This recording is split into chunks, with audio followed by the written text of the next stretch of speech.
where the rubber always meets the road, I think. Actually, I'm not even sure what that means. Heartland Newsfeed Radio Network, live at heartlandnewsfeed.com.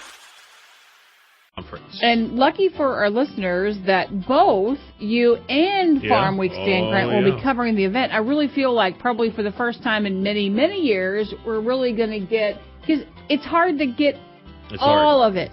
It's a lot. It's a lot. So because it gets bigger every year, so it's even harder to track people down every year. True story. Yeah. But we'll try to give it the full court press this week. Yes. And then I'm coming down to bug you. Yeah. And join the team. The only way we can do this is because of one man. Actually, two. Who dat? We'll give Nick McClintock, the producer. Right. But Jim Taylor. Oh, yeah, Jim Alito's Taylor. very own. The great Jim Taylor. You can't beat Jim Taylor. If you can, let me know. I wouldn't even try. Don't even try it. Can't beat Jim Taylor. By the way, we'll hear from Jim later in the program, but Secretary Sonny Perdue late Friday tweeted in an Oval Office meeting, China committed to buy an additional 10 million metric tons of soybeans. Hats off, show of good faith, he says, and also indications of more good news to come. You'll see the Secretary Friday down at Commodity Classic, in fact. But plenty to come here, including the Corner Economist up next on Monday, RFD, Illinois.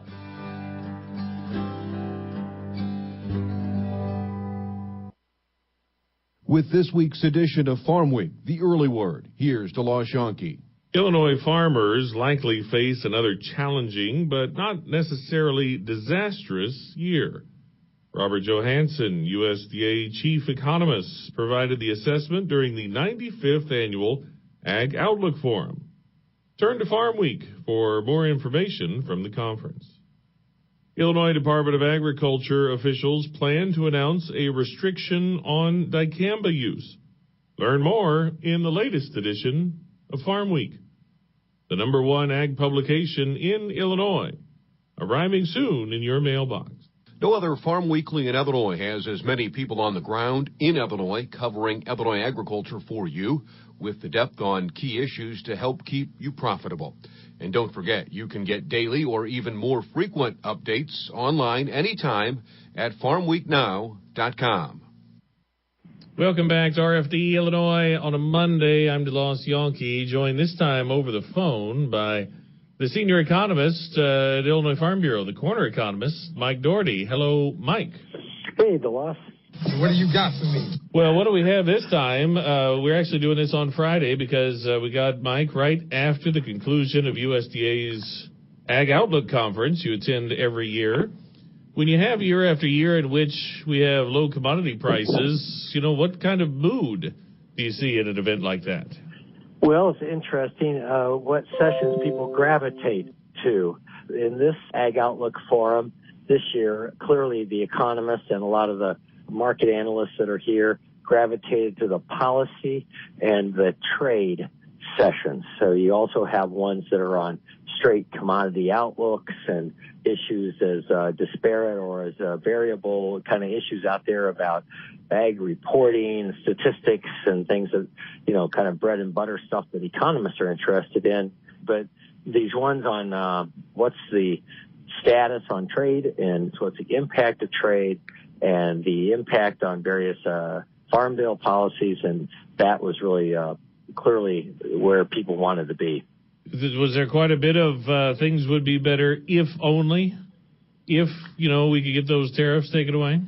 Well, we did have a number, because of this being the biggest gathering of the year in Washington of ag economists and of people who have spent their lives in the area of analyzing ag policy and the economic impacts of ag policy.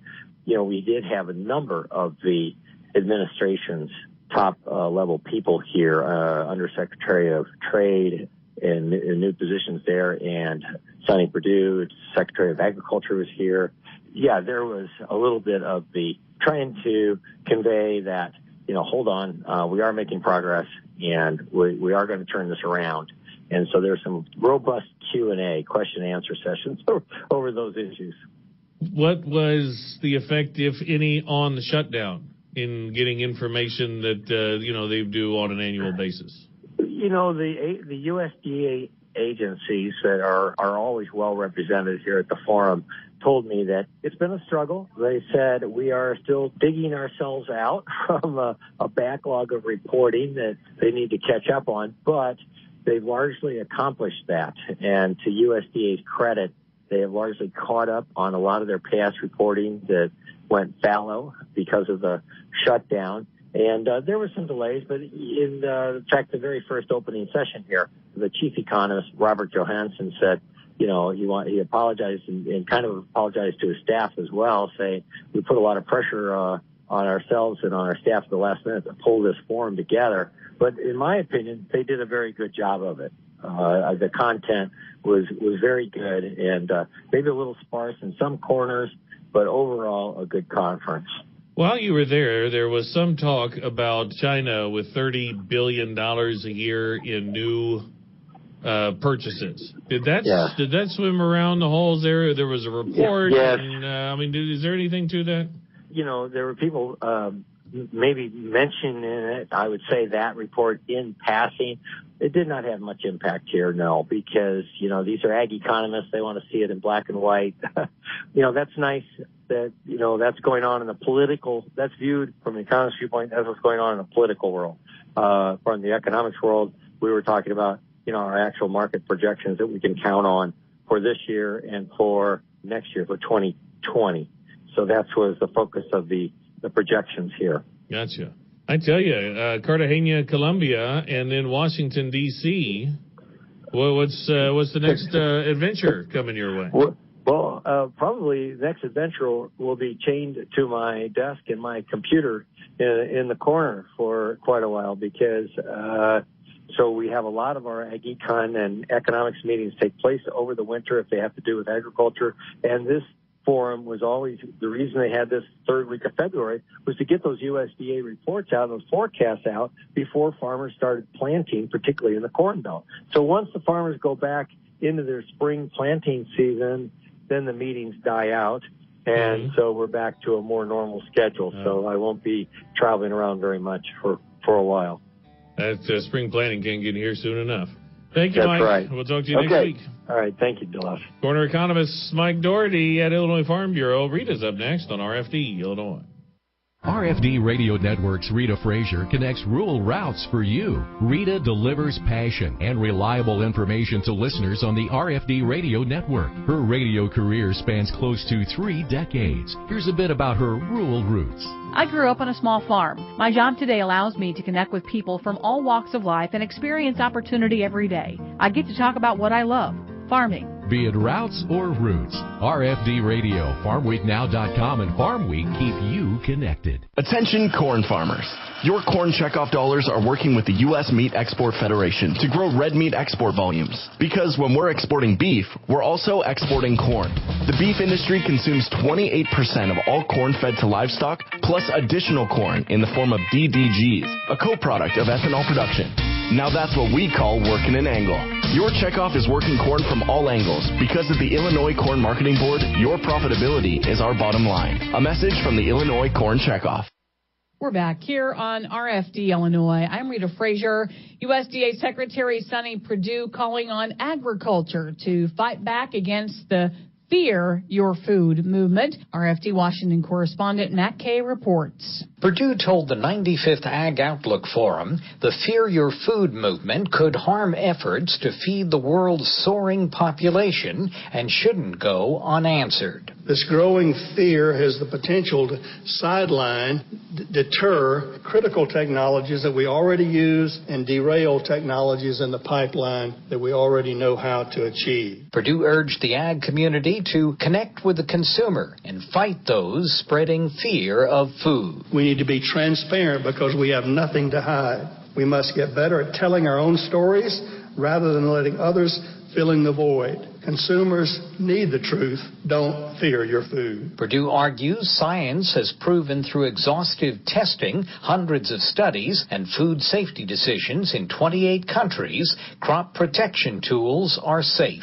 For example, our own Environmental Protection Agency follows a rigorous science-based standard for regulating pesticides used in food production. USDA's own Agricultural Marketing Service runs the Pesticide Data Program. Here are the facts. In the most recent survey in 2017, more than 99% of sampled items had pesticide residues that did not exceed any of the EPA standards and balances and tolerances, and more than half had no detectable pesticide residue at all. Purdue says bioengineered crops have even reduced the need for pesticides, and even the EU deems them safe for import, but won't let their own farmers grow them. For the RFD Radio Network, Matt Kay, Washington. Thanks, Matt. We also caught up last week with the Director of Illinois Agriculture, John Sullivan, who kicked off the Illinois Beef Expo at the Performance Tested Bull Sale. The Beef Expo, this is kind of a special place for you, and it's right in your back door, actually.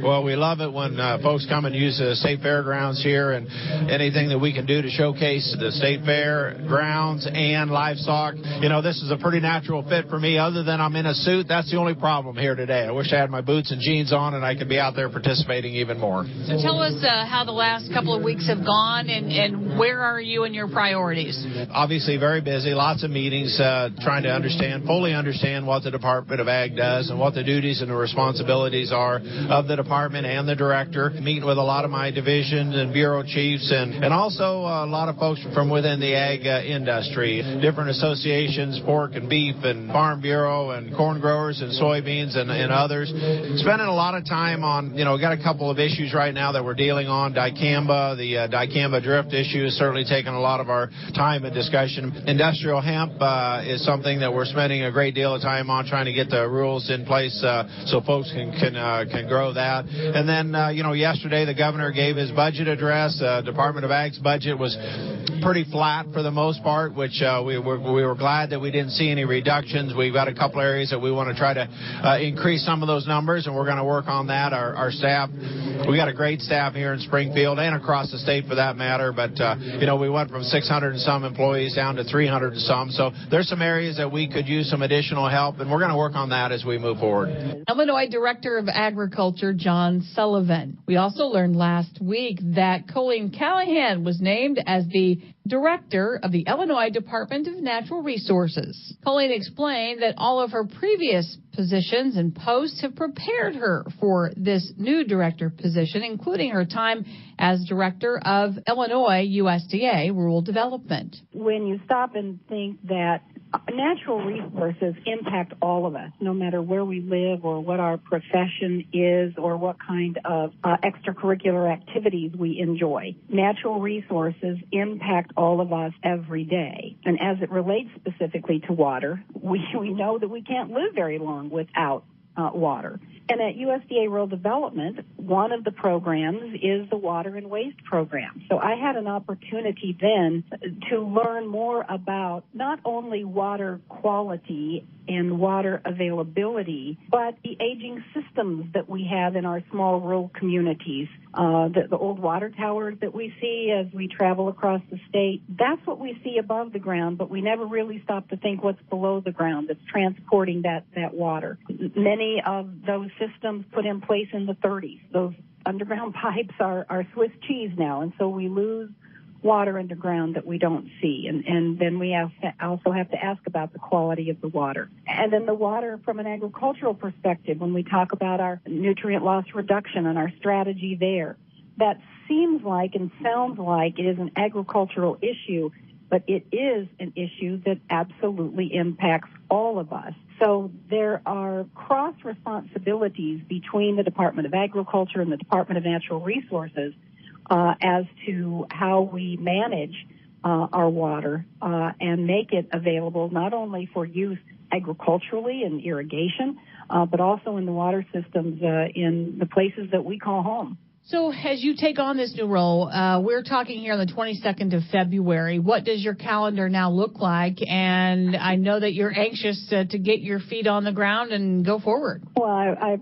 almost laughed out loud when you said, what does your calendar look like? It went from me pretty much, doing on a daily basis what I was interested in doing or what I had been asked to do. And now it's filling up because of these new responsibilities. And so it's just a different dynamic and one that I am looking forward to. On the short term, I will begin my new responsibilities on March 1st, and that begins with a cabinet meeting.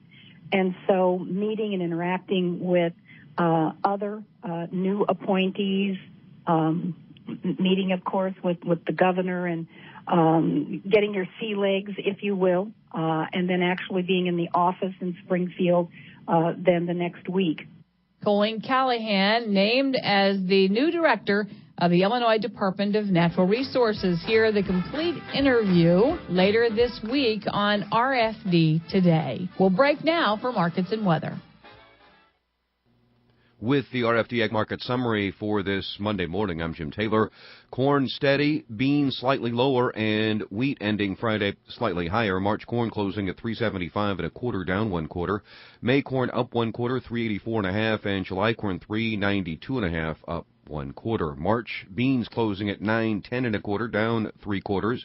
May beans down 1/2, $9.23 3/4, and July beans $9.37 1/4, down 1/4. March wheat closing at $4.86 3/4, up 1/4. May wheat up 3/4, $4.91 3/4, and July wheat $4.95, up 1 1/2. March bean meal $3.0560, that's down 30 cents. March bean oil $30.51, up 2 pennies. And current electronic overnight trading: March corn up 2 1/2, May corn up 2 1/2, and July corn $3.95, up 2 1/2. March beans in the overnight up 10 1/4. May beans up a dime, and July beans up 9 3/4, $9.47. March wheat in the overnight down 1 1/2. May wheat down 1 1/4, and July wheat down 1 1/4, $4.93 3/4. In the outside markets, April Brent crude oil 67.12, that's up a nickel. The April gold contract down $2 this morning, 13.30.80. In the livestock market from Friday, April lean hogs 55.45, down 50 cents. May lean hogs down 32 cents, 65.47. February live cattle 128.67, up 105.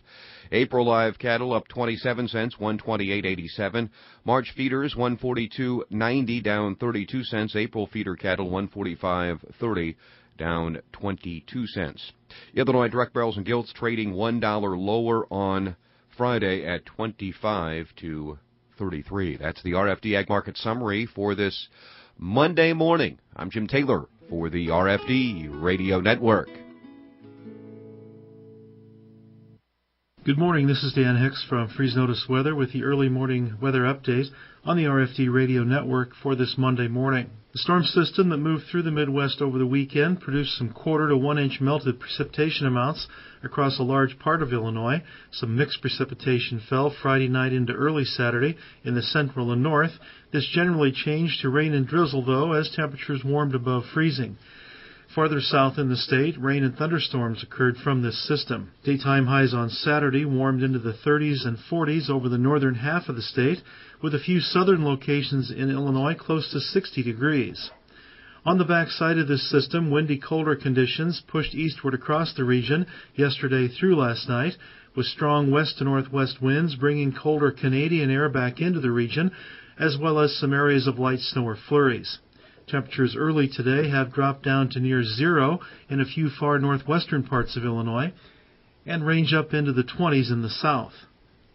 A colder pattern is expected across the area today, with highs in the teens and 20s over the northern Midwest, 20s and 30s in the southern areas. Most of Illinois should be dry today. This colder weather pattern will be with us through much of the week, although coldest readings compared to normal will tend to be across the northern Midwest. Daytime highs will moderate back into the 20s and 30s over the northern half of the state, 30s and 40s in the southern half of the region tomorrow through the end of the week. No major storms are expected across the Midwest this week, but a couple of minor systems moving through the region will bring a chance for some areas of light snow or flurries to the northern Midwest and some light precipitation, mixed precipitation to the southern part of the region. Looking ahead into the 6 to 10 day time frame, it does look like this lighter precipitation pattern will continue in most areas, as well as below normal temperatures. I'm Dan Hicks from Freeze Notice Weather. Farmers value clean water, and every day they're working to leave the land, air, and water in better shape for their families, neighbors, and future generations. In recent years, federal agencies have muddied the waters with overreaching rules and regulations that are more about controlling land than protecting water. The new Clean Water Rule announced by the Environmental Protection Agency and Army Corps provides clarity so farmers can comply with the law while protecting the environment, growing crops, and tending livestock. The new rule would end years of uncertainty over where federal jurisdiction begins and ends. Now's the time to make your voice heard. Text WATERS to 52886 and support the new Clean Water Rule proposed by the EPA and Army Corps. Don't wait. The 60-day comment period has begun, so text WATERS to 52886. Contact your local county farm bureau for more information on clean water and clear rules. All ag. All Illinois. All now. There are a lot of smartphone apps out there, but do they have what's important to us here in Illinois? The Farm Week Now app does, and it's always at your fingertips. All ag, all Illinois, and 24/7 where and when you need it for free. Go to your app or Play Store on your smartphone, hit search, type in Farm Week Now, that's one word, and download it today. Brought to you by Illinois Farm Bureau, where we're all about farm, family, and food. Farm Week and FarmWeekNow.com journalist Kay Shipman connects rural routes for you. For 3 decades, Kay has delivered important news. She covers everything from legislative issues to the latest in soil and water conservation. Here's a bit about her rural roots. I love covering so many aspects of agriculture and providing readers with the facts they need to make better decisions. I also get to work with farmers and meet new people along the way. Be it routes or roots, RFD Radio, FarmWeekNow.com, and Farm Week keep you connected.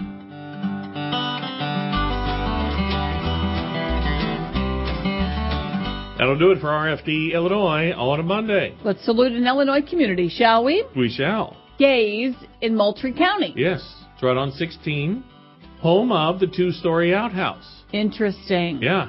I assume it's still there. I haven't been by there in a while. Do we know anybody that lives in that area that can confirm that? Matt Bennett is from around Windsor. We'll see him at Commodity Classic let's this week. Let's get to the bottom of it. Yeah, I think it's still there. Well, this salute brought to you by Country. Your farm is your family's legacy and a part of your hometown heritage. While you work sun up to sundown to get the job done, they're here supporting you, protecting the things you love every step of the way. Country Financial. Learn more by visiting countrycrop.com. For Jim Taylor, I'm DeLoss Yonke. I'm Rita Frazier. Have a great day.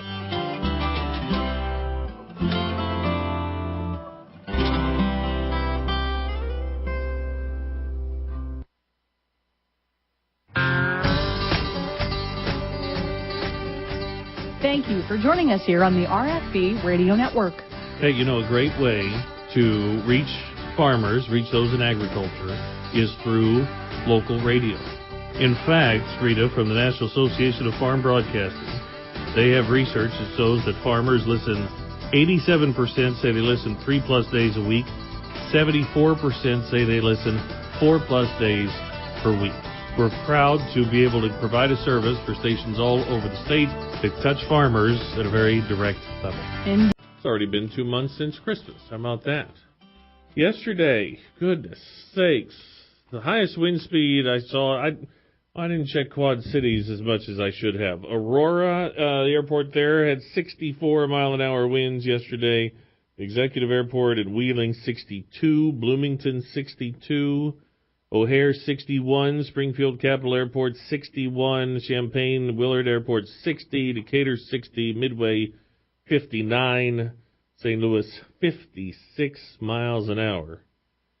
Yes, thankfully it has been so wet that, if you imagine if that wind would blow sometime around planting season, how much topsoil would have gone all over the place. Hopefully that wasn't too bad of an effect yesterday, but gosh, those winds were just relentless. They seemed like a villain in a bad movie, but out of the way now, and should have warm up for a couple days, but 1st of March, winter will return with a vengeance, it looks like, once again, at least from a temperature perspective. On the show today, Jeff Atkinson, Grain and Feed Association of Illinois. We'll visit with him in a little bit. Also, Kevin Simlow, Director of State Legislation at Illinois Farm Bureau. One of the things, the main thing we'll get into is to talk about income taxes. We did not talk about that much last week when Kevin was on, but we will discuss it this time on just where that income tax is going to come from.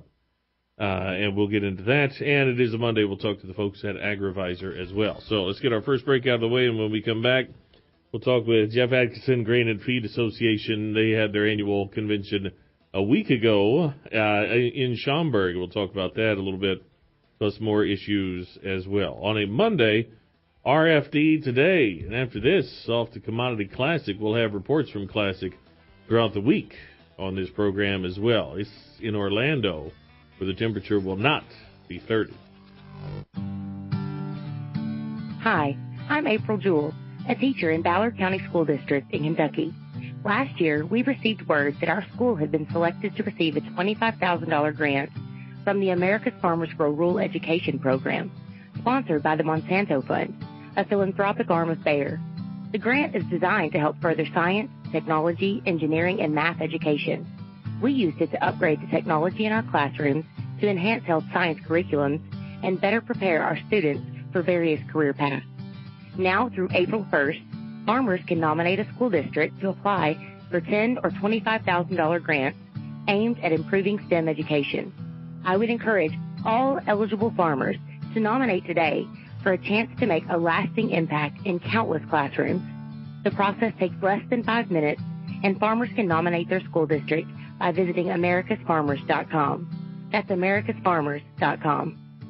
Have you found the best management practices for your farm? Join Moultrie County Farm Bureau and several other partners as we demonstrate the benefits of a saturated buffer. Join farmer Clint Robinson near Sullivan, Illinois on Wednesday, March 20th at 10:30 a.m. Enjoy a free lunch and learn about this innovative practice. Call Moultrie County Farm Bureau at 217-728-4214 and reserve your spot today. Visit the Illinois Farm Bureau Facebook page for more information. Farm Week and FarmWeekNow.com journalist Daniel Grant connects rural routes for you. With more than 2 decades of reporting under his belt, Dan is the go-to source for farmers when it comes to commodities.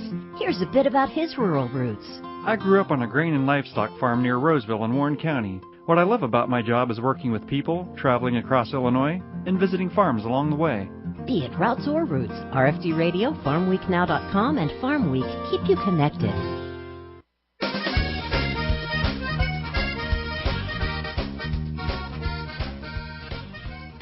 All right, welcome back. RFD today on Monday. I'm DeLoss Yonke, and by the way, I also checked in Moline yesterday. Wind gusts out of the northwest at 61 miles an hour, so more the same in the western part of the state as well. Jeff Atkinson is on the phone, Grain and Feed Association of Illinois. Jeff, how are you? Doing very well today, DeLoss. You were talking about how strong the winds were, and I read over the weekend that due to the jet stream, there was a flight, I think it was bound from L.A. to New York or something like that, but somewhere over Pennsylvania, it hit ground speeds of over 800 miles an hour, 801 miles an hour because of the tailwind they had in the jet stream. Wow. So it indeed was quite a windy day yesterday. Man, I couldn't imagine taking off, landing, or just what it would be like to be regardless of what direction you were going. That must have just been horrendous. Absolutely right. Yeah, I'm was thankful I don't I'm not driving a truck in weather like that, or any kind of vehicle. Really didn't have to go anywhere major yesterday at all. So that was nice not to have to do that. But fortunately for those who, unfortunately, for those who had to be out there, I think there's probably some white knuckle driving going on, and hopefully everybody made it safely to where they were intending to go. Yeah, sure hope so. All right, last week you had your annual meeting in Schaumburg. A couple of takeaways from that, if you don't mind. Sure. We had a real good convention up there in Schaumburg last week. We had some of the speakers we had there. We were able to have USDA Deputy Secretary Stephen Sensky joined us. We had Illinois Director of Agriculture John Sullivan there. We had Senator Linda Holmes, who's from up in that area. She spoke at a packed breakfast we had, and she's on the Senate Ag Committee, so good to have her join us as well. And in addition, had Bill Graff, USDA's Farm Service Agency, and the USDA Farm Development, Rural Development. Doug Wilson was there with us as well. So had a real strong contingent there. But some of the programs we had there, one of my, it's kind of fascinating to me.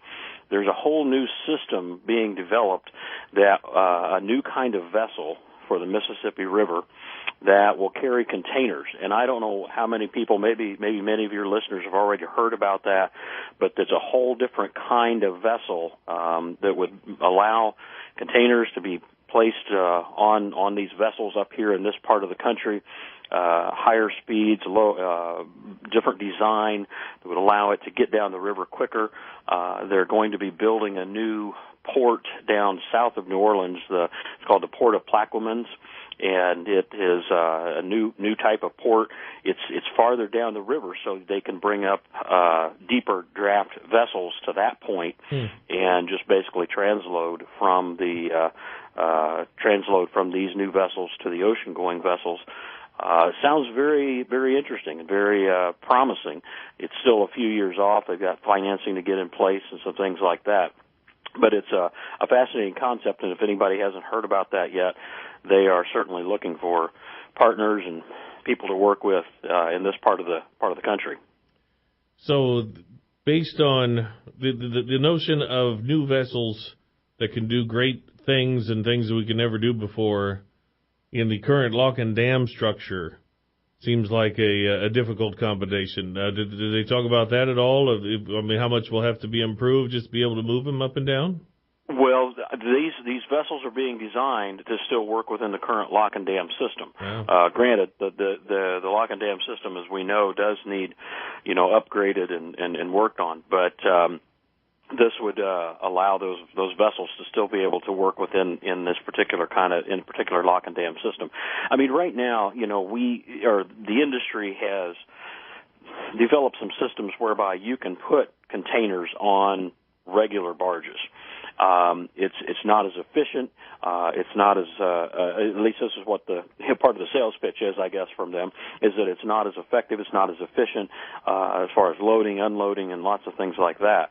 So this different structure of a vessel would allow for quicker loading, unloading, a different type of different propulsion units on the vessel itself that would allow easier turns in the river to be able to navigate the river system. So just really a fascinating concept that is out there. And still, like I say, still in development, but it's very fascinating when you hear about it. And because it'd be a faster system, you're reducing the amount of transportation costs. And really when you look at how much, the cost to transport grain up and down the river, that the transportation obviously in the world market plays a very big piece of that cost of the commodities to our overseas customers. Yeah, so I was just talking to Mike Steenhoek about that Friday with the Soy Transportation Coalition, the notion that basis is based on what does it take to move it after the fact. So this would be one of those after the fact costs that could go down. That sounds like a pretty good thing. Yeah, exactly. And the Soy Transportation Coalition and the Illinois Soybean Association have been very involved in some of the studies that have been done on this type of grain movement. Because there are a lot of containers that are loaded with soybeans, some with corn as well, but a lot of them are loaded with soybeans going down the river and then overseas. So anytime you can take off some of that transportation cost or reduce those transportation costs, you're certainly going to hopefully put more money into farmers' pockets. That sounds pretty good. Yeah, we certainly like that, and especially we need the markets to be able to send those items around the world as well. We'd hate to get these great boats that could do a lot of good things and not be able to send anything anywhere. So hopefully those markets will be available. Yeah, absolutely. That's I think the whole premise is built on the fact that we're still going to see growing exports or growing international trade. I mean, there's one of the slides of statistics they had that essentially said a lot of the international trade will nearly double. I think it was by the year 2030 or 2040, somewhere around in there. So when if that does come to fruition and there is that kind of growth in international trade, then yeah, you're gonna see a need for more efficient systems and more effective systems to work as we get those things down the river. All in favor of that. Jeff Atkinson, more to come on RFD today. This week's edition of Farm Week, the early word. Here's DeLoss Yonke. Illinois farmers likely face another challenging but not necessarily disastrous year. Robert Johansson, USDA chief economist, provided the assessment during the 95th annual Ag Outlook Forum. Turn to Farm Week for more information from the conference. Illinois Department of Agriculture officials plan to announce a restriction on dicamba use.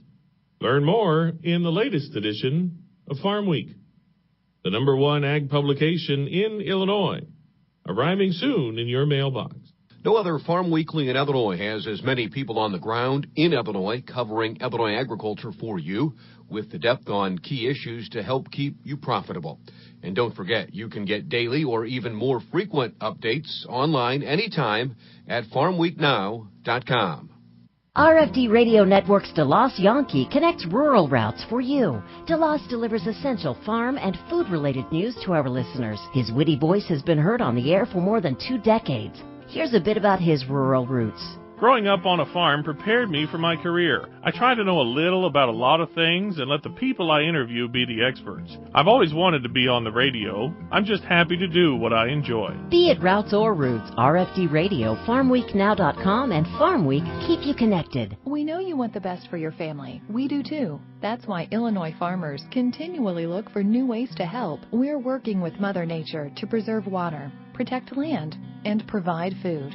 From our fields to your table, we want what's best for all of us and for future generations to come. Learn more about conservation efforts at ilfarmersconserve.com. Preserving our water, protecting our land, providing our food.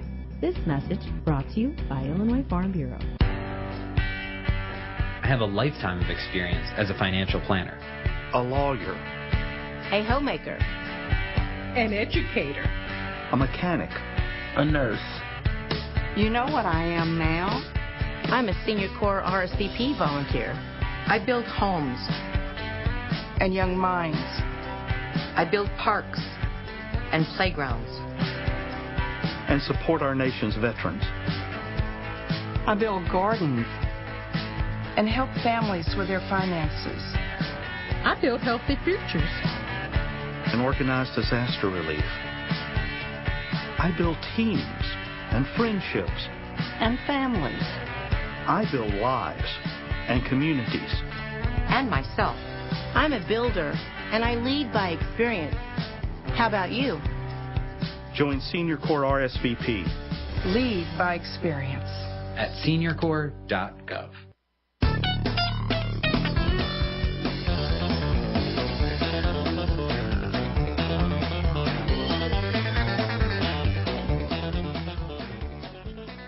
All right, Jeff Atkinson is on the phone. This is RFD Today on a Monday. I'm DeLoss Yonke. Jeff is Executive Vice President of the Grain and Feed Association of Illinois, and they had their annual meeting last week. By the way, were you guys talking about minimum wage at all? That did come up. First, I want to give a little shout out to the fact that we had an officer change as well when we were at the convention. And Scott Stoller, who I know is listening from Ag Perspective up in the Dixon area, he and I know you've had him on the program as well. He's our new president this year, and so I give a little shout out to Scott. You know how it's always a good thing when a staff person can recognize your officers. So, but yeah, the issue of minimum wage did come up among some of our members as we visited with them. I think everybody's was probably a little discouraged it got put through as quickly as it did. I think there were many that felt like there was the fact that it came out of the Senate, Illinois Senate. It was understandable. I think a lot of people felt like it would be amended and changed in the Illinois House, but as we know, it did not go that direction. I think part of what we have to understand is that that there is a phase in on the minimum wage. That granted it jumps $1 on January 1 of 2020, 75 cents in July 1 of 2020, and then another $1 on July 1 of 2021, and then continues to get phased in up to the $15. But I also think that we tend to see legislators who may come back and revisit this issue again. It would not surprise me. I'm not going to forecast anything, but it would not surprise me if we have some sort of a bill either next spring or even the following year that might make some changes to this structure. Perhaps it be some sort of a regionalization to the minimum wage that might go forward. But yeah, there's going to be a real cost to that goes forward in the industry. And I think in a lot of industries, not just the grain industry, but a lot of industries, they're going to be looking at how do we, or can we, or is there a way to automate that can make us more efficient? Machines are never sick. They don't have sick days. They don't have they're there 24/7. But they also don't have that innate ability to be able to look at grain and say, ooh, there's something wrong with this. There's a quality issue. It doesn't smell right, doesn't look right. Something's just not quite the way it ought to be. So I think there's that trade-off that we're going to have to look at as we move forward in the industry on automation versus making sure that the product we're receiving and the product we're shipping out meets grades, meets specifications, and those types of things. Yeah.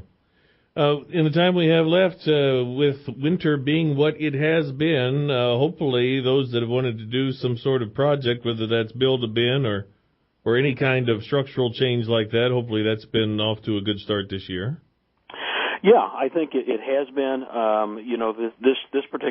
This year we've, there were some of these people that had grain bags out and things like that, getting that picked up. Hopefully most people have been able to get that done. Other building projects, it just seems like that continues to go on year after year. You think, well, where's it going to stop? But it can't stop because we continue to produce more corn and soybeans. We're year in and year out. Granted, there's years when the weather isn't favorable. We've had several back-to-back favorable growing seasons. We did have a guy talk about weather at our convention, and he stressed the fact that just because some people think we're due doesn't mean we're going to have one. And let's play it. You can't play the odds and think, it's kind of like the lottery. Well, it's my turn to win. Well, maybe not necessarily. The odds may not be in that stack it that way. But we've got to continue to build. We've got to continue to expand our handling capacity in the industry. As combines get bigger, farmers get higher capacity, more production. We continue to have to meet those needs of our customers. Yeah, corn and soybeans combined, we're almost to 3 billion bushels now. It's amazing how much crop, when you stop and think about it, that we handle in a short period of time. I know, and also how quickly it comes out of the field. Yeah. But that conversely to that, the Eric Snodgrass that talked about the weather at our convention, he said this year we had a period of time when we planted in Illinois 400 acres per minute. 400 acres per minute, which is, it just blows my mind. And he said that was well above any previous record that was out there. I think it was 270, 260, 270, something like that. So when you've got that much going on at one time, it means you've got a lot maturing at the same time, and it means there's a lot that can come out at the same time. So we really have to be geared up to be able to handle that. Yeah, and then what goes where and what bins do you allot for which crop and all those sort of things. That's all part of the deal. We're in the logistics business, and sometimes we really don't know until a crop starts to come in on exactly how fast it'll dry down. Does it come in dry? Does it we're going to have to empty out? Are we going to be able to ship some out during harvest, or is it just going to come so fast we can't get any shipped out? And then what do you do? And just all part of the logistics that our members that run grain elevators are really good at around the state. Yeah. Hey, Jeff, good to visit with you, and hopefully we'll talk to you on a nice spring day in a month from now. I hope that's the case. Yeah. Jeff Egson, Executive Vice President, Grain and Feed Association of Illinois, online at gfai.org. Kevin Simlow is in studio. We'll talk to him next about the possibilities of a different kind of income tax in the state. This is RFD Today. More farm news and information ahead. Stay tuned for more RFD Today here on the Illinois Farm Bureau Radio Network. RFD Radio Network's Jim Taylor connects rural routes for you. You can trust Jim every morning for your overnight markets. He gets up early to help keep farmers on top of their game. Here's a bit about his rural routes. I have the opportunity to cover something different every day and provide listeners with up-to-date markets, news they need to do their job and be successful, from legislative issues to crop updates and weather, of course. Be it routes or routes, RFD Radio, FarmWeekNow.com, and Farm Week keep you connected. Attention corn farmers. Your corn checkoff dollars are working with the U.S. Meat Export Federation to grow red meat export volumes. Because when we're exporting beef, we're also exporting corn. The beef industry consumes 28% of all corn fed to livestock, plus additional corn in the form of DDGs, a co-product of ethanol production. Now that's what we call working an angle. Your checkoff is working corn from all angles. Because of the Illinois Corn Marketing Board, your profitability is our bottom line. A message from the Illinois Corn Checkoff. The USDA, National Agricultural Statistics Service, or NASS, recently mailed a survey to Illinois farmers that gives your farm a voice. You can help provide important data that will shape the future of nutrient loss and conservation in Illinois. Look for your NASS survey in the mail in early February. If you receive the survey, take a few minutes and complete it, and return it in the prepaid envelope. Together, we are making a difference in Illinois water quality. Visit ilfb.org/NLRS for more information. All ag. All Illinois. All now. There are a lot of smartphone apps out there, but do they have what's important to us here in Illinois? The Farm Week Now app does, and it's always at your fingertips. All ag, all Illinois, and 24/7 where and when you need it for free. Go to your app or Play Store on your smartphone, hit search, type in Farm Week Now, that's one word, and download it today. Brought to you by Illinois Farm Bureau, where we're all about farm, family, and food.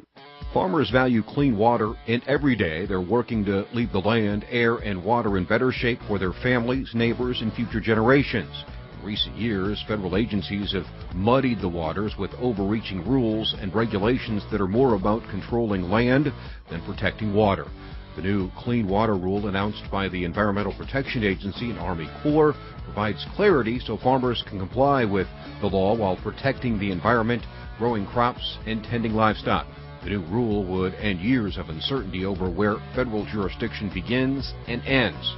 Now's the time to make your voice heard. Text WATERS to 52886 and support the new Clean Water Rule proposed by the EPA and Army Corps.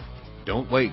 The 60-day comment period has begun, so text WATERS to 52886. Contact your local county farm bureau for more information on clean water and clear rules.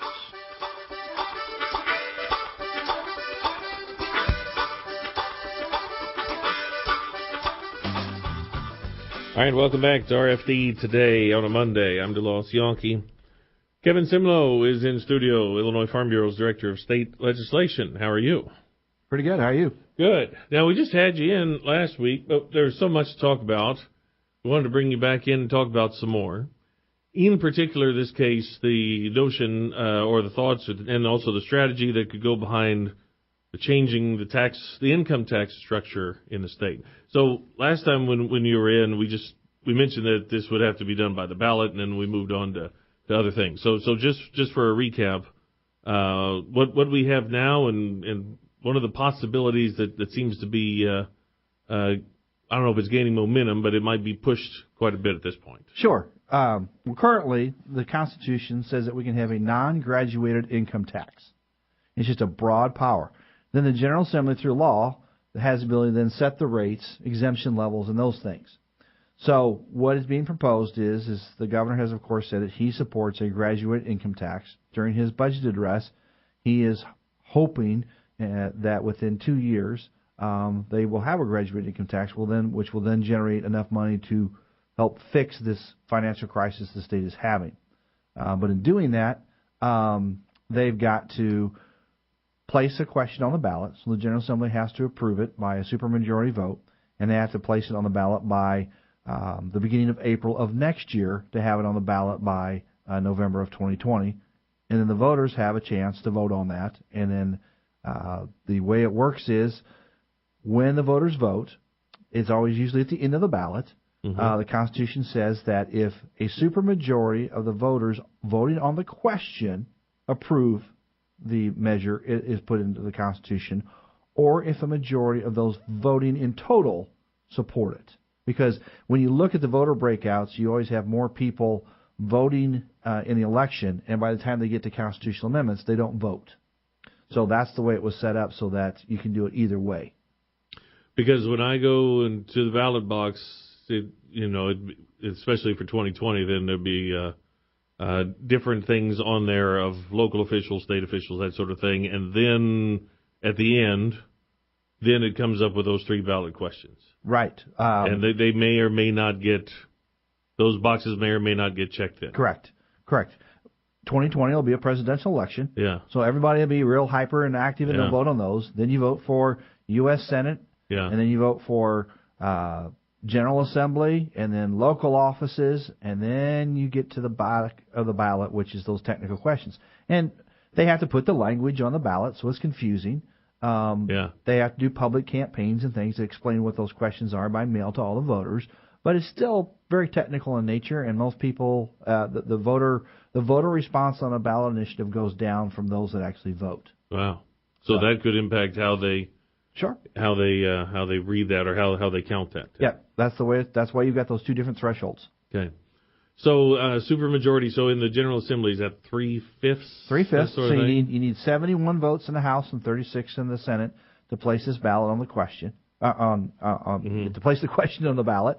And but with the makeup of the General Assembly, I would assume that that will be achievable by the members of the General Assembly. There's pretty broad support within the Democratic caucuses, which are the supermajority right now. So, And with the ballot, there are no more than 3 questions on a ballot wherever you're voting in the state, right? The General Assembly can place 3 questions on the General ballot. Assembly can. Okay. Now, if someone wants to go through and try and get a question on the ballot to amend the legislative article, there can be more, but that's very highly unlikely. But local bond issues, those things could be on there. Yes, those can be on there too. But the Assembly only gets 3. Yeah, you can only make an attempt to amend the Illinois Constitution with 3 different questions. So if this were to make its way through the General Assembly this year, that would be, I assume, quite a statement on how much they want this to go through, and as opposed to wait until next year and see, just what's going on. Absolutely. I would, based on what Governor Pritzker built his budget around and what he said during the campaign, he's going to probably put a lot of pressure on the General Assembly to put it on the ballot as soon as possible. Wow. So I would anticipate that will be an April-May type issue. April-May type issue. If it's an April-May type issue, does that mean we have to roll out any numbers until April and May? No, there will be probably no numbers, because all they simply have to do in the Constitution is take out the word non, and because right now the Constitution says we will have a non-graduated income tax. You strike the word non, the state can have a graduated income tax. That means the Constitution will allow it, and then the General Assembly will come back after they adopt that. If the voters approve that question and change the Constitution, then the General Assembly would come back and put the rate structure in for how they want that graduated tax to look like. Now, there'll be those out there that ask what that's going to look like, but I doubt the General Assembly will actually pass that language until after the question is put on the ballot and approved. So the issue would just be, essentially, however they word it, but essentially is going from fixed to not fixed. Exactly. It's a simple. So we may not see these numbers for 2 years. Correct. I would anticipate if the General Assembly thinks about this strategically, you're not going to want to put the numbers out there because it's going to turn voter turnout down, and it gives you something to specify on from a campaign standpoint. So I would imagine that the election will be in the first part of November of 2020. The General Assembly comes back for veto session after that. So I would assume they would come in that veto session and put in the language to make that income tax. If the voters approve the allowance of a graduate income tax, they would come in and put this rate structure in at that point. Wow. It's very fascinating to me. I'm quite intrigued by this. I don't have to be in it every day, but I'm intrigued because that's a lot of gamesmanship that could very well go into this. Kevin Simlow is Director of State Legislation at Illinois Farm Bureau. We'll continue the discussion next. Even though we don't have numbers, we could talk about maybe a little what if in there as well. So we'll talk to Kevin next on RFD Today.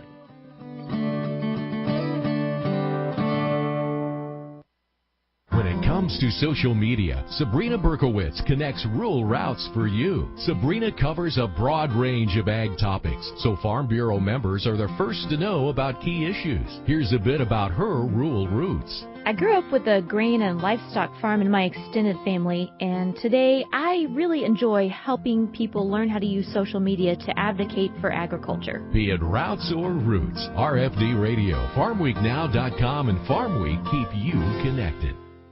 Farm, family, food.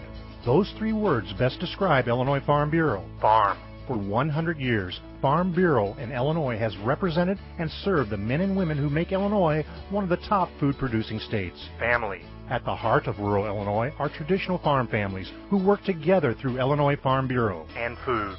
Farm Bureau families are proud to grow the healthy food they provide their families and yours. Farm, family, food.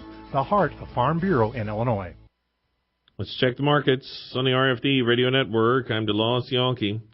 We are a little bit lower now for corn, being pulled down by wheat, which is down 11 to 13 cents today.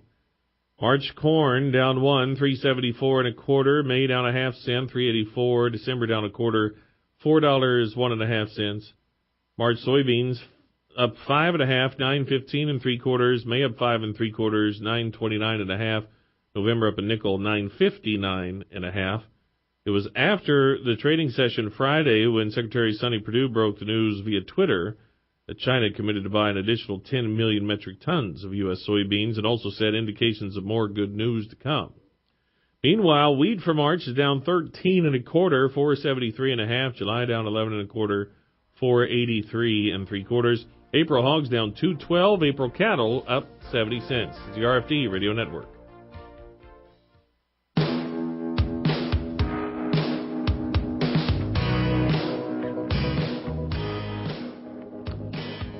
All right, welcome back to RFD Today on a Monday. I'm DeLoss Yankee. Hey, Kevin, if you're looking to buy or sell, you should check out the latest Farm Week classified ads. There's some right out there, in fact. If you'd like to place an ad, you can call 800-573-6120 today or tomorrow, Wednesday morning, or submit online at FarmWeekNow.com. Kevin Simlow, State Legislation, Illinois Farm Bureau, talking about the notion or what should be will likely be talked about in the coming months, whether or not to change our state's income tax system. Now, without seeing numbers, does Farm Bureau already have policy just on flat or non-flat for that matter? Yes. Our policy currently states that we prefer a flat income tax. And the Illinois Farm Bureau Board of Directors has made it very clear one of our legislative priorities is to oppose a graduated income tax. So we'll be working to see that doesn't happen because our members feel that the flat rate is a much fairer way of doing a tax, because if you make more money, you pay more money, even at a flat rate, and that's what they philosophically believe in. Mm-hmm. So we have that just for starters, to throw that out there. So without even seeing numbers, the thing that intrigued me from the address, especially last Wednesday, that the governor made, was he said people like me should pay a little more. Well, if you know how many billionaires there are in Illinois, the number is 17. And you're one of them, right? So me and the governor and 15 others. Yeah, the guy that there are a couple of I remember seeing those names. I can't remember who they are off the top of my head. We don't talk very much. So yeah, the governor, me, and 15 others. So that's not a lot of people paying a little more. No, is one of the concerns. There have been some studies out there about what would be a fair rate, where it should kick off. There's a lot of rhetoric that's out there that says that they're going to protect the middle class, and that's going to be the dividing line. If where that income level to start a higher rate comes and what that level is $100,000 middle class, or is it $50,000? And that's going to be the big political battle of where they do that, especially since they're counting on not just switching the way the tax is done, but actually generating more revenue off of it. I would imagine that number will be probably lower than what a lot of folks would think would be middle class. The guy that created the CEO of Groupon, that's a guy. That's an Illinois guy. So he's one of the billionaires. Okay. That's one of those that I was thinking of. But that's a big difference. Talking about billionaires or multimillionaires or $100,000. Correct. We're just in dual income. We're not even in dual income territory necessarily at that point. Correct. So, now we're talking about a couple of vastly different things here. Absolutely, and that's going to be, as I always say, the devil's in the details, and that's what's going to be the challenge is the fact of where that line is drawn and how it impacts each individual. The notion of higher income taxes, the state's already taxed, one of the top tax states. Higher income taxes plus high property taxes is already a double whammy that would just seem to be made worse. So that's another one of those devils in the details. Yes, it is. And the proponents of a graduated income tax state that most states have a graduated income tax, or a large number of them do, and so they think it's fair to do it that way. They think that the more you make, the more you should pay, because that's your contribution back to society.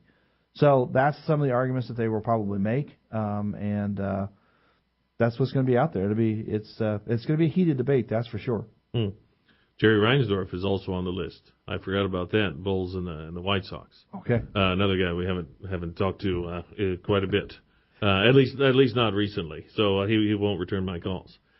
So with something, okay, so you already have policy, for one, for something that may not come up for a couple of months.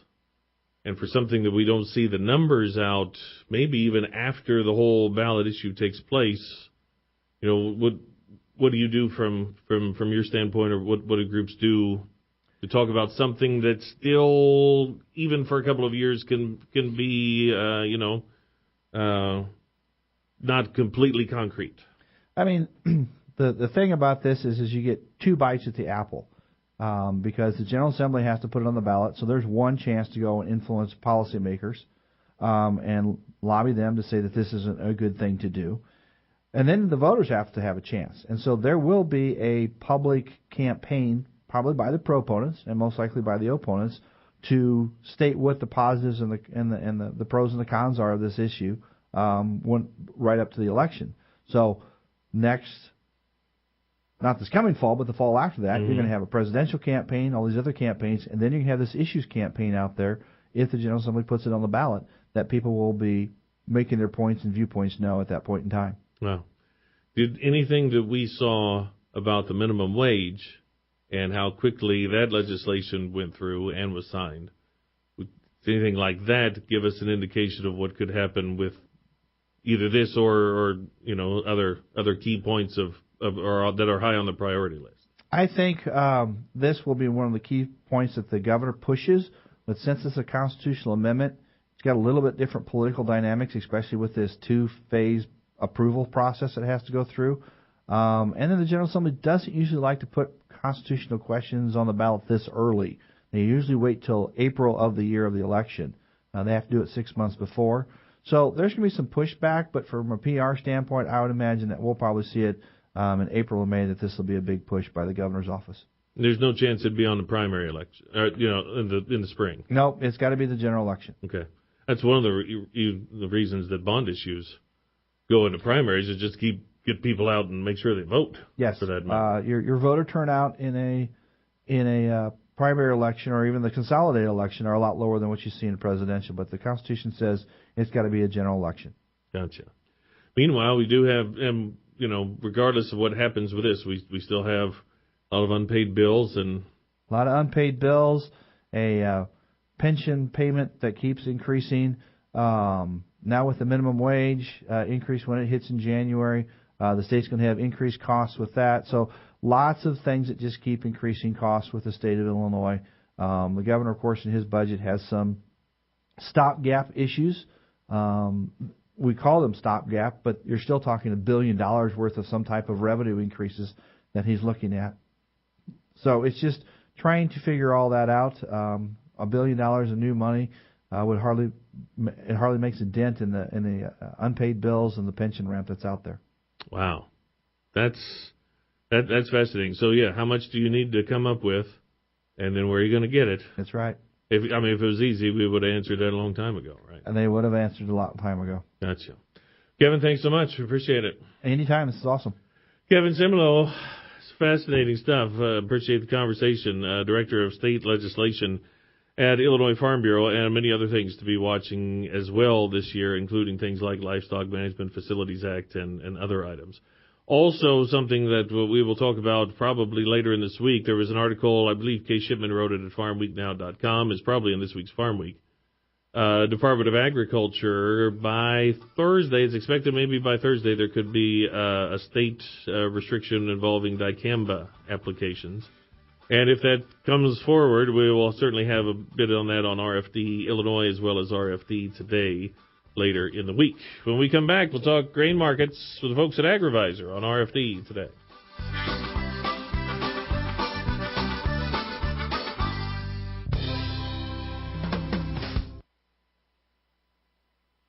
Let's check livestock markets on the RFD Radio Network. I'm DeLoss Yonke. Greenville Livestock Auction had feeder steers and heifers unevenly steady last week. 6-weight steers topped at 135, 7 weights at 115. 6-weight heifers topped at 120, 7 weights at an even $100 a hundredweight. On the fed cattle market, steers and heifers topped at 120 on mostly choice. High dressing lots to 124 and prime lots up to 130. I did say, though, that non-BQA certified cattle sold $12 to $20 below the certified cattle did. Illinois direct hog market finished the week last week steady to $1 lower. $1 lower on the top end with a top of 33. Sow market was also a couple dollars lower on the top end. Lightweight sows topped at 34. Heavyweights at 42. Heavy boars topped at 8 cents a pound. DeLoss Yonke, RFD Radio Network. How do people benefit from raising livestock here in Illinois?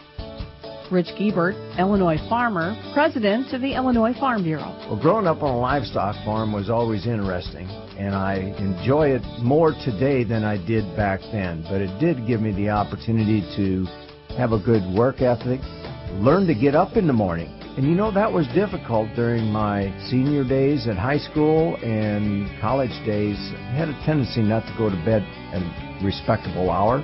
But no, it was always enjoyable on the farm and getting up before daybreak and milking the cows and getting the chores done and then go about the rest of the day's business. Illinois Farm Bureau, along with beef, corn, milk, pork, and soybean associations, make up the Livestock Development Group, supporting the Illinois livestock sector. For more information, check out illinoislivestock.org.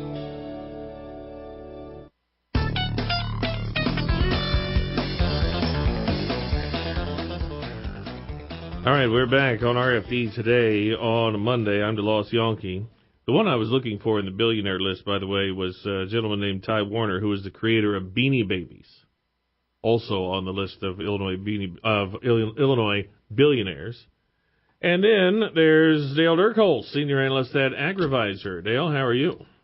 I wondered if you were going to note that I was on that billionaires list. Yeah, I didn't see you on there. You must have lost a little bit in the wheat market and knocked you down a little bit. Yeah, I think I might have had some of that problem. What is wheat's down double figures again today? Certainly anchoring the corn market, I would think. What in the world is going on over there? Well, what you really have happening in the wheat trade at this point, number one, the export sales were good, but not wildly exceptional when we got the numbers on Friday. But everybody's looking ahead going, in this old crop campaign at this point, we've still got about 13, 15 weeks left to go yet. And we're going to have to sell and ship some extraordinarily high quantities to meet the USDA target. And then, you back into the game with last week, the Egyptian tender. Russia, again, offered some wheat out there, so it's this persistence of Russia selling. It's keeping the world market on the defensive and negative. And right now, we've bypassed any winter kill threat for the most part at this point, it looks like. And over the weekend, that we had snow cover before it got cold. So there isn't any reason for the fundamentalists to want to counter it. And net overall, you've got the big funds. Their trends are pointed down, and it's just sell, sell, sell. Wow. Is there a number for nearby or for July? Are we blowing through resistance at this point, or is there a number that's anywhere close right now? Well, I think probably the closest level that you can probably point to on nearby wheat futures anyway is going to be down around 450, 460, somewhere in there. Probably we're going to have to reach that far on the March contract before you're going to get to a point where, the selling pressure might temporarily abate a little bit. And the odd thing about it is, when you do look around the world, when you look at the wheat structure outside of China, and I think this is one of the problems that everybody's still dealing with, and the USDA will not get their world balance sheets reconstructed, is that we're basically on wheat outside of China as tight as we were back in 2012 and 2013.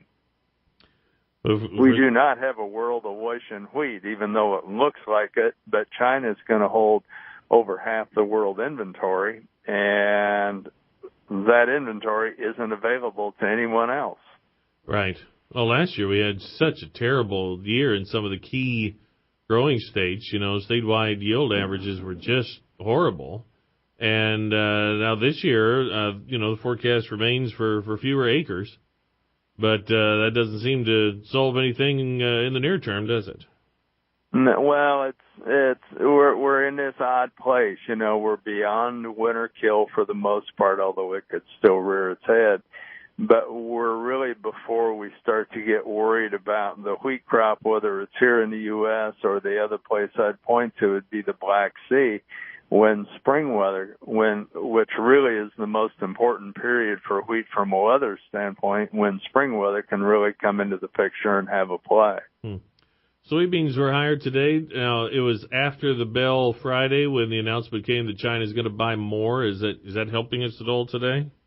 Well, Secretary Perdue said they had said they're going to buy 10 million ton more. Who knows about that? I think the big thing over the week with the whole Chinese thing is that they continue negotiations on the thing and talks all the way through the weekend. And towards the end of it, President Trump said, he was pleased with the progress. We're really looking ahead. He's hoping, it sounds like, to meet with President Xi somewhere towards the end of March itself. Maybe in the short term, looking at all these Chinese talks and discussions we've been having, to see if there's anything to glean. Trade Chief Lighthizer is going to report to a congressional committee on Wednesday, I believe. All right. Meanwhile, we're talking about wheat. For corn, do we stay patient for corn for a couple months or at least?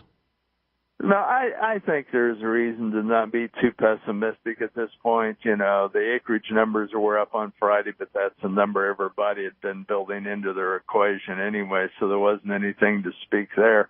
But otherwise, you know, corn really needs to get some support either out of the bean complex in a big way, or it really needs the wheat market to stop going down. Otherwise, I think corn's going to continue to do what virtually it's really been doing much of the winter now so far, is treading water. That isn't bad, but, you know, it's starting to wear on everybody's patience about, you know, when is this market going to get another lift again, which everyone looks for, but they're just trying to figure out when and where. Gotcha. By the way, did you see the president's tweet that the price of oil is getting too high? Yeah, I did. And did you notice what crude oil did today? It's down $1. We were down $1 or $1.50 at one point here this morning, somewhere in that range, depending on when you looked at it. So, yeah. You know, and that does bring up another thing. When I go back, you look at the action in the broad commodity indices, and they really say that we've turned up out of a low there right at the end of December, beginning of January. So the commodity sector, the price direction looks potentially robust, and I think that's one thing to continue to think about. As Dale Dirkholz, senior analyst at AgriVisor, on tomorrow's program, Rita Frazier will be in studio. She and I Friday talked to now acting director of DNR, Colleen Callahan. I'm DeLoss Yogi saying watch your ends. Rita will be in studio tomorrow. More farm news and information ahead. Stay tuned for more RFD Today here on the Illinois Farm Bureau Radio Network. Warmer weather means a longer honeydew list. Your county farm bureau can help you stay on top of your project list and save you money along the way. A Farm Bureau membership offer includes discounts on equipment and supplies from Grainger, plus free shipping on all standard Grainger products. Browse thousands of items from landscaping equipment to power tools. Anything you need to get the job done, Grainger has it. Not a Farm Bureau member? Call us at 309-557-2689. Or visit Illinois Farm Bureau online and join today. When it comes to our members, Chris Magnuson connects rural routes for you. Chris leads Illinois Farm Bureau's efforts to provide